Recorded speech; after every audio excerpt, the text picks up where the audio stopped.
Everyone, we are back with the chapter 31. We are going to find out what did Red just began to do. So here is 31. I haven't always been a wish tree. It happened in 1848, long before I was surrounded by concrete and cars. When I was just a few decades old, still a youngster by Red Oak standards. Not long a lanky sapling, I was solid and strong, but not anchored to the earth the way I am now. This was a time, like many other times, when hungry, desperate people sailed on crowded boats to settle here. Many of them ended up, as they always seemed to, in my neighborhood. The blue and green houses were brown then and filled to overflowing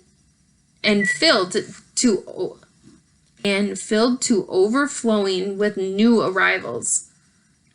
Sometimes the newcomers were welcomed, sometimes they were not. But still they came, hoping and wishing as people always do. One of our new residents was a young Irish girl named Maeve.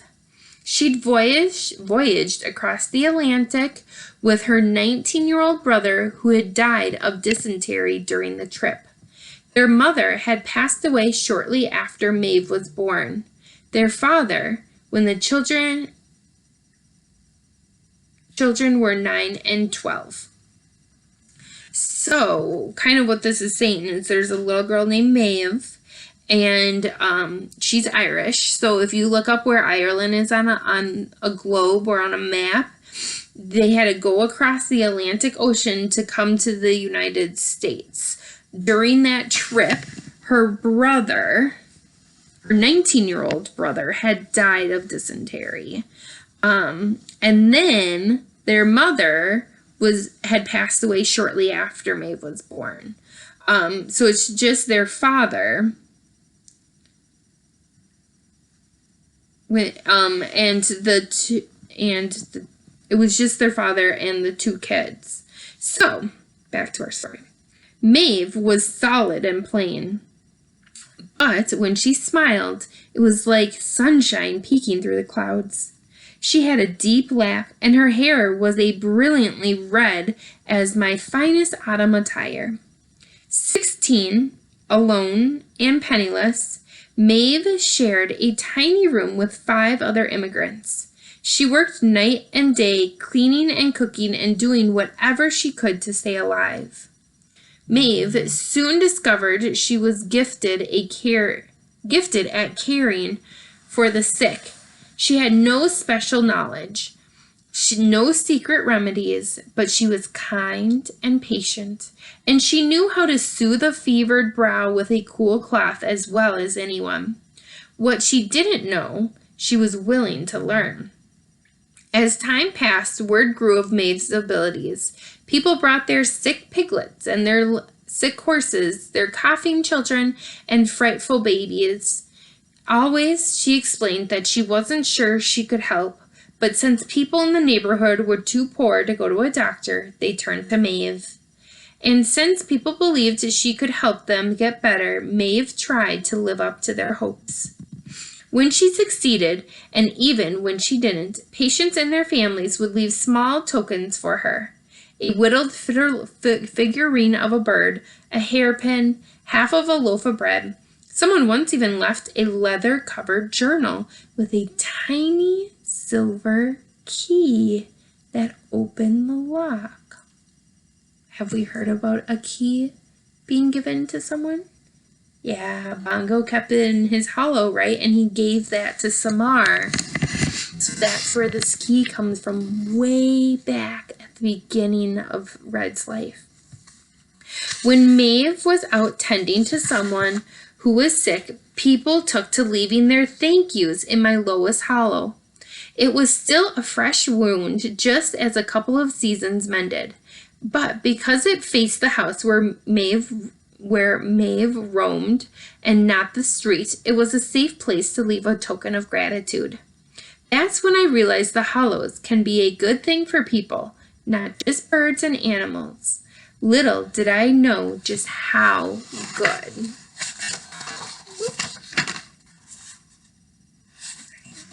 Chapter 32. The years passed and Maeve became as connected to the neighborhood as I was, even as newcomers from other lands added their music and food and language to our little part of the world. No matter where people were from, Maeve cared for them as best as she could.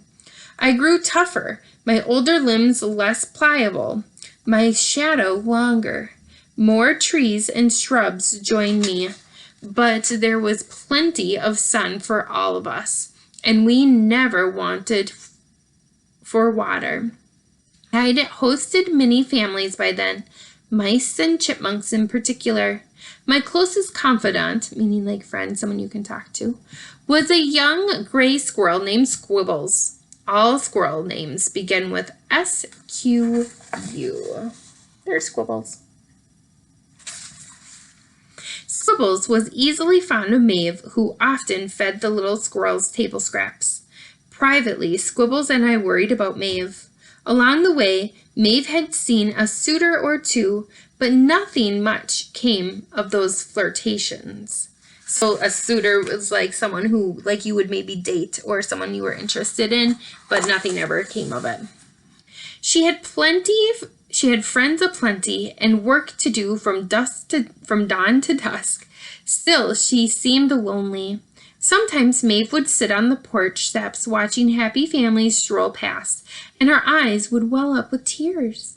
At night, she'd gaze out an open upstairs window, and her sighs would float to us on the breeze, melancholy as the call of a mourning dove. Anyone remember where melancholy? We talked about that.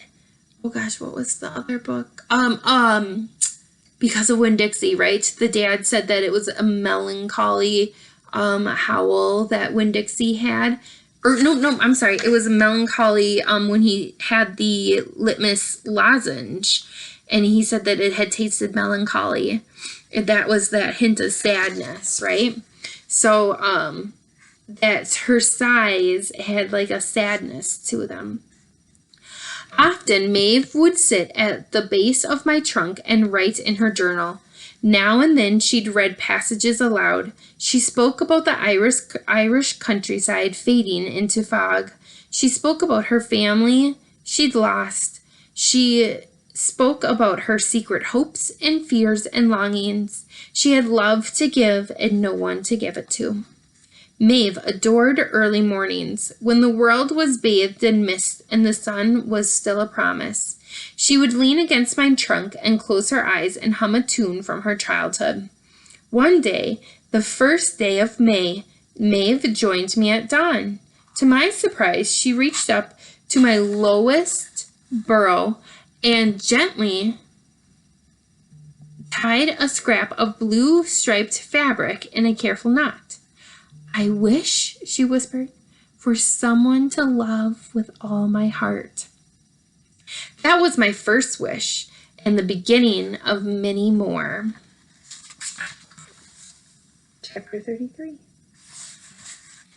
As the weeks passed, the piece of fabric on my branch grew many comments. Some of the folks in our neighborhood, the ones from Ireland, would nod knowingly and smile.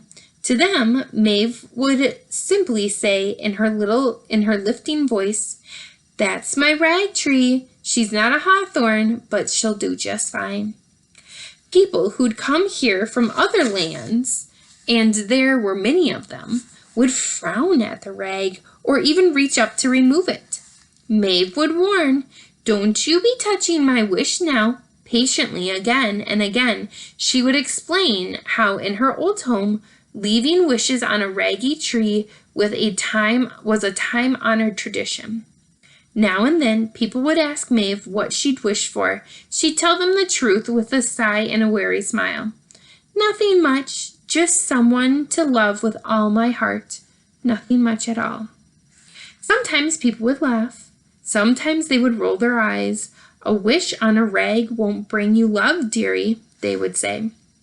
But usually, people gave Maeve a kind smile, a squeeze on the arm, a knowing nod, and then they, too, would ask if they could add a wish of their own. Have a great day, everyone.